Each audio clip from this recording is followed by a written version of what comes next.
Chapter 8, Penn. Elon Musk had grown bored with his time at Queen's University. The beauty of the campus wasn't enough to satisfy his craving for academic challenge. So when a classmate transferred to the University of Pennsylvania, Musk saw an opportunity and decided to follow suit. Money was tight for Musk. His father wasn't providing any support, and his mother was working 3 jobs just to make ends meet. But Penn offered him a $14,000 scholarship, along with a student loan package, which made attending the university possible. In 1992, he made the move to Penn for his junior year. Musk chose to major in physics because, like his father, he had a fascination with engineering. He believed that at the core of being an engineer was the ability to delve into the fundamental principles of physics to solve any problem. He also decided to pursue a joint degree in business, driven by the fear of having to work for someone with a business degree himself. Despite not being particularly political or outgoing, Musk ran for student assembly. One of his campaign promises mocked those who sought student office solely for the sake of enhancing their resumes. His final pledge was to eat 50 copies of his resume if the position ever appeared on it. Fortunately, he lost the election, saving himself from getting caught up in the student government scene that didn't suit his temperament. Instead, he found solace in a group of like-minded geeks who shared his passion for scientific jokes, Dungeons and Dragons, video games, and coding. Among these friends, Musk found his closest companion in Robin Wren, a student who had won a physics Olympiad in China before coming to Penn. They became lab partners, working together to study the properties of materials at extreme temperatures. Musk's fascination with the properties of materials and alloys at different temperatures led him to perform an experiment where he dropped erasers into super-cold liquid, and then shattered them on the floor to better understand their properties. Wren recalled that Musk's conversations always circled back to 2 topics that would shape his future: building rockets and electric cars. Musk discussed with Wren how the laws of physics applied to realizing his dream of a rocket that could go to Mars, although Wren thought it was mere fantasy at the time. Musk was also fixated on electric cars, feeling a sense of urgency after California passed a requirement for 10% of vehicles to be electric by 2003. His passion for sustainable energy expanded to solar power, believing it was the best solution for the future. For his senior paper, Musk titled it "The Importance of Being Solar," highlighting the dangers of climate change and the impending depletion of fossil fuel reserves. He envisioned a future power station that involved a satellite with mirrors concentrating sunlight onto solar panels, transmitting the resulting electricity back to Earth through a microwave beam. The professor was impressed, but remarked that the final figure seemed to come out of the blue. Outside of his academic pursuits, Musk explored new avenues for relaxation.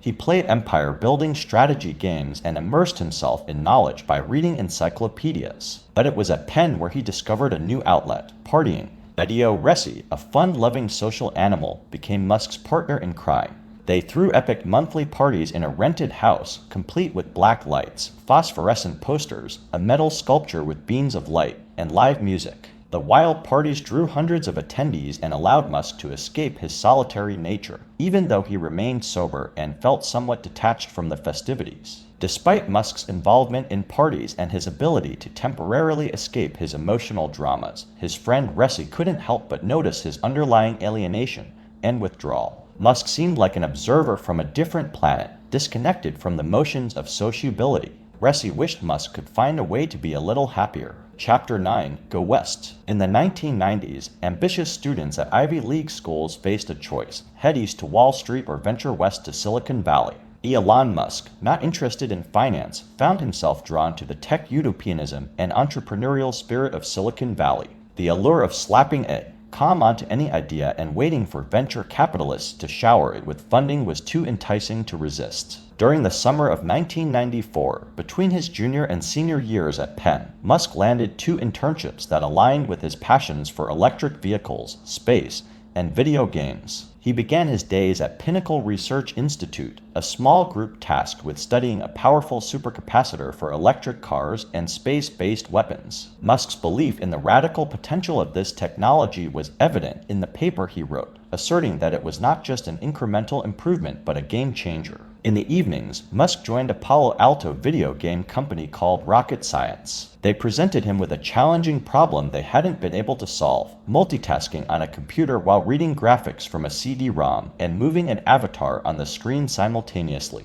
Undeterred, Musk sought help from internet message boards, eventually finding the solution in just 2 weeks. The impressed company offered him a full-time position, but he declined, realizing that as much as he loved video games, he wanted to have a more significant impact on the world. Musk's love for hardware, combined with his affinity for software, set him apart from other tech enthusiasts of the time. While many gravitated towards software and coding, Musk's passion extended to the physical components of technology, from battery cells to combustion chambers. He particularly enjoyed working on cars, spending his Saturdays in junkyards, souping up his 20-year-old BMW 300i with parts he found. After his internships ended in 1994, Musk embarked on a road trip back to Philadelphia with his brother Kimball. The journey, intended as a leisurely drive, turned into a series of breakdowns and repairs. On one occasion, Musk resolved an issue that stumped a professional mechanic, showcasing his knack for hands-on problem solving. Encouraged by his experiences, Musk made the decision to cross the country once again, this time to Silicon Valley. Accompanied by his friend Robin Wren, they stopped at the newly opened Denver airport, where Musk's fascination with automated systems collided with the reality of a poorly implemented baggage handling system. The experience taught him a valuable lesson about underestimating the complexity of ambitious automation projects. As the summer of 1995 approached, Musk planned to enroll at Stanford as a graduate student. He intended to research how advanced chip-making equipment could revolutionize capacitors for powering electric cars. However, as he neared enrollment, he questioned the relevance and impact of pursuing a PhD. It was during this time that his vision for a meaningful life crystallized. The internet, sustainable energy, and space travel would be the 3 pillars that he believed could truly impact humanity. Ultimately, Musk decided to defer his enrollment at Stanford and delve into the emerging internet revolution. Armed with an idea for an internet company inspired by 9x's plans for an online version of the Yellow Pages, he felt compelled to seize the opportunity. He sought advice from Peter Nicholson, who strongly encouraged him to follow the internet wave. Musk, hedging his bets, enrolled at Stanford but immediately requested a deferral, knowing deep down that the allure of the internet revolution would consume his attention and energy. Chapter 10, Zip 2. In the early days of the web's exponential growth, Elon Musk and his brother Kimball had a simple yet innovative idea: combine an online searchable directory of businesses with map software that would provide users with directions. However, not everyone saw the potential. When Kimball had a meeting with the president of the Toronto Star, he was met with skepticism and even had a thick Yellow Pages directory thrown at him.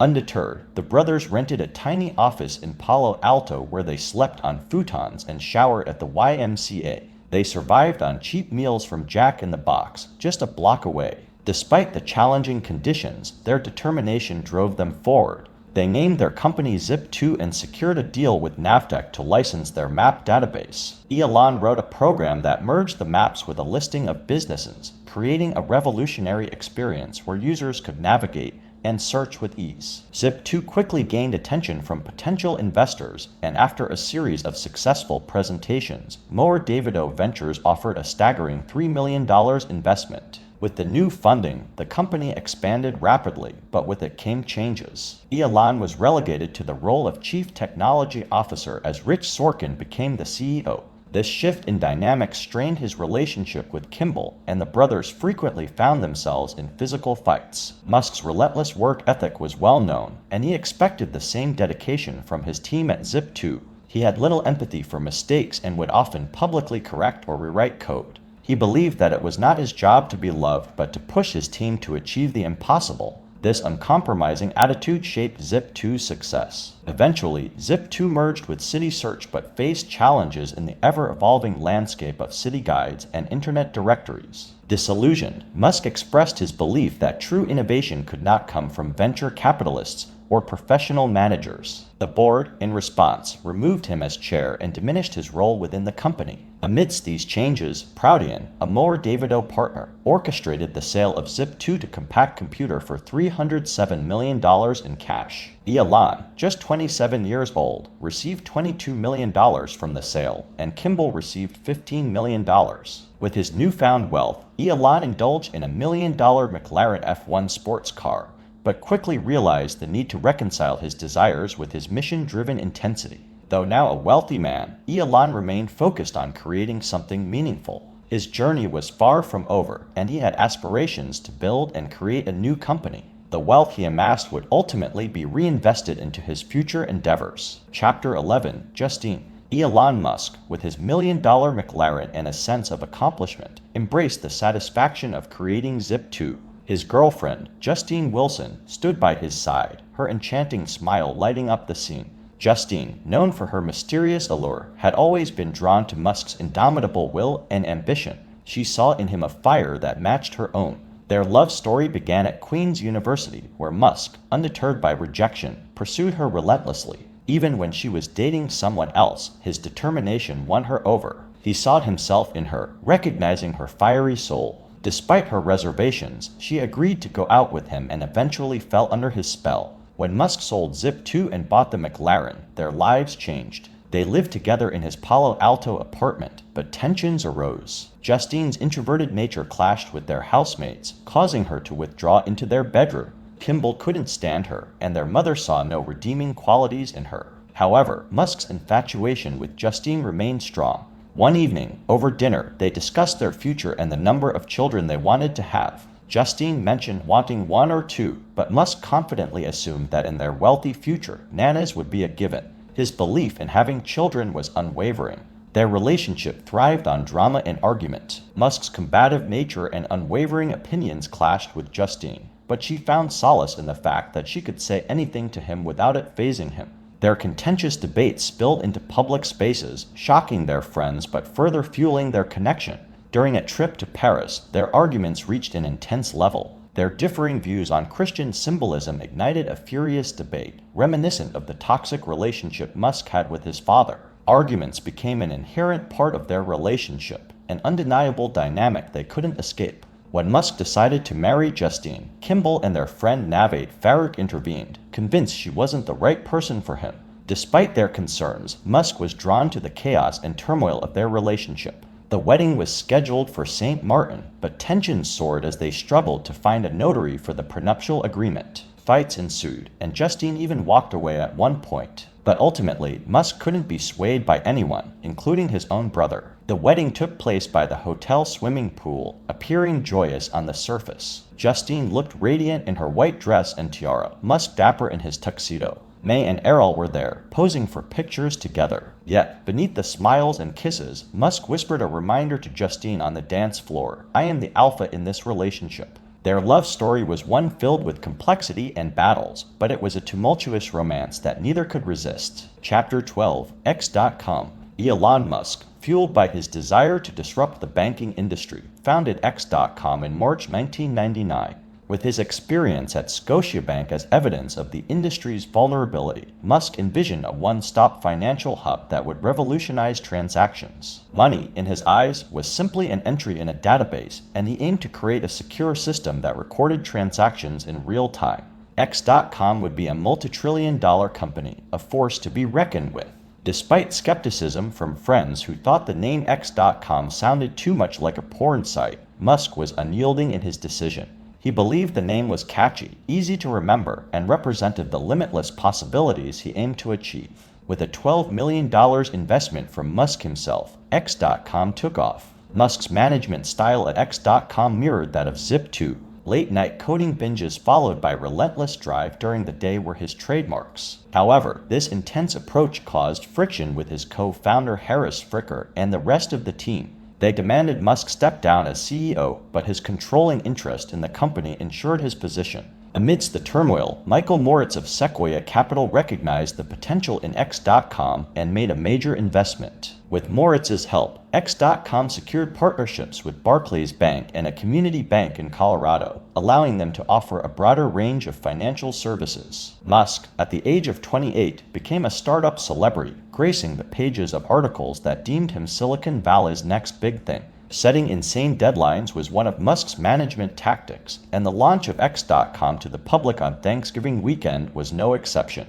Musk worked tirelessly, even on Thanksgiving Day itself, pushing his team to their limits. When the product went live, the team celebrated with a trip to an ATM, where Musk inserted an X.com debit card, symbolizing their achievement. Insisting on adult supervision, Moritz convinced Musk to step aside and allow Bill Harris, the former head of Intuit, To take over as CEO, Musk remained as the chief product officer and board chair, maintaining his frenzied intensity. He continued to explore innovative marketing techniques and simplified user interface screens, striving for greatness with every decision. X.com faced competition from another payment system, PayPal, founded by Peter Thiel and Max Levchin. A race ensued to sign up new customers, with both companies offering enticing incentives. It became clear that the network effect favored only one survivor. Musk and Thiel engaged in negotiations, ultimately deciding to merge rather than annihilate each other. The merger saw Musk become the company's chairman. He later ousted Bill Harris and reclaimed the role of CEO, confident in his ability to lead the company forward. Late one night, Levchin found himself alone in a conference room when Musk stormed in, ready to continue their ongoing argument over whether to use Microsoft NT or Unix. An unexpected turn took place. Musk, with a mischievous glint in his eye, challenged Levchin to settle their disagreement by arm wrestling. Levchin, aware of the stupidity of solving a software dispute with physical strength, played along. To no one's surprise, Musk emerged as the victor, his sheer size overpowering Levchin. Levchin made it clear that this outcome held no weight in their technical decision-making process. However, PayPal spent the next year rewriting code to use Microsoft NT over Unix.